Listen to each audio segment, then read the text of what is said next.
Birth name? Yes, please. Yeah. Well, I'm married, so you want my maiden name? I want to know your first name. My first name, Liberty. Judy.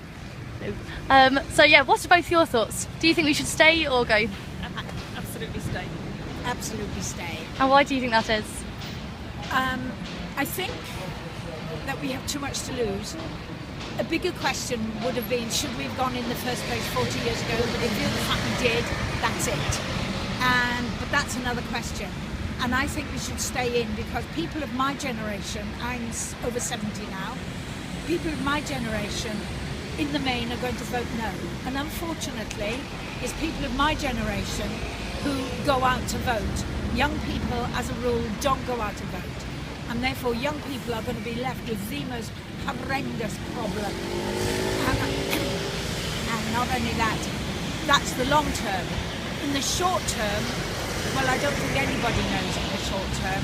And is it a risk worth taking? I've always been a risk taker all my life, but I've always assessed the risks, and I feel that the risk is too big. Thank you. I'll stop. Thank you so much. What's your opinion? I absolutely agree that the risks of leaving are enormous. I think it's completely uncharted territory. I also think in recent years the European Union has been a force for good, particularly in terms of human rights and trying to bring countries together. So that would be my other reason for not wanting to leave. Thank you so much. Can I add something else? Of course, yes, of course. I'm Welsh, and the European Union has done a huge amount for Wales, although I do live in this foreign country now. But nevertheless, the European Union has done a tremendous amount of good for rural areas and for Scotland, not just Wales and Northern Ireland. Unfortunately, with approximately 3 million people who live in Wales, approximately 6 million who live in Scotland, I'm afraid I don't know how many people live in Northern Ireland, but I shouldn't imagine it's umpteen millions, and 50 odd million live in England, and it's England that wants to leave, not Scotland, not Wales, not Northern Ireland. And as always, I know I sound nationalistic, and please forgive me, I'm not a nationalist, but we're going to be dragged along by, should we just say, an English majority, which has always been the case. I think we're being dragged along actually by a quite small proportion of the population, and particularly in, I would say, the Conservative Party. We've got into the situation because they were trying to outwit Nigel Farage. They were concerned about losing votes to him and his party in the last election. And this is how I think we've got into this situation, not because anybody thought this was the best thing for the country. And I think we now see blatant politicking, is that the right word, within the Conservative Party in terms of the sides that key politicians are choosing.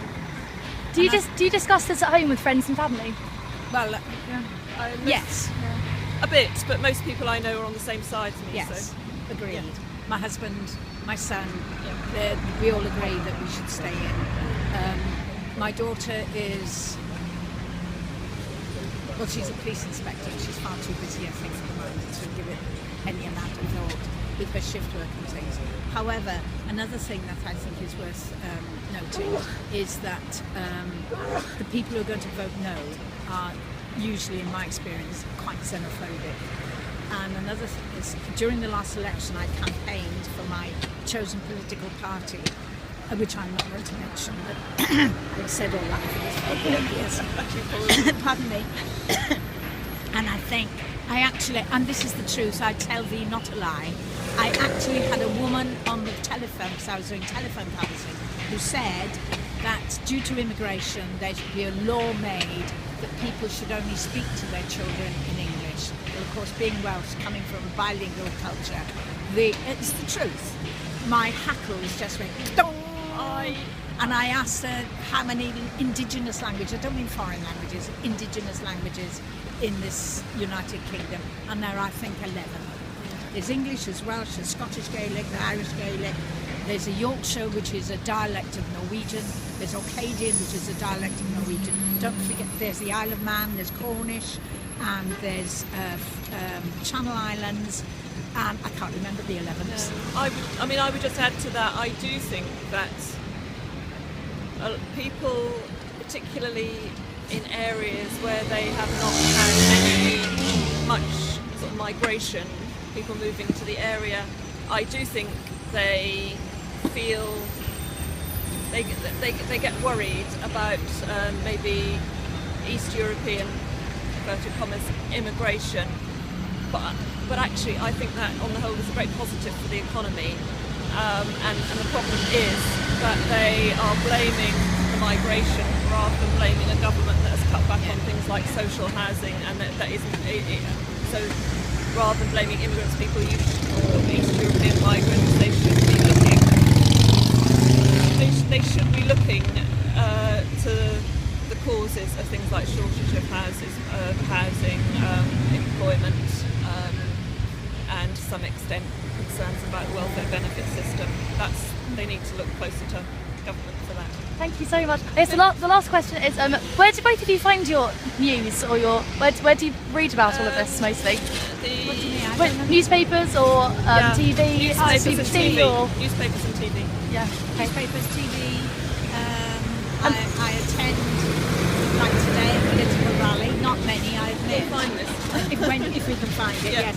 We need to go look for this. Thank you so much. Okay, Thank you. Bye-bye.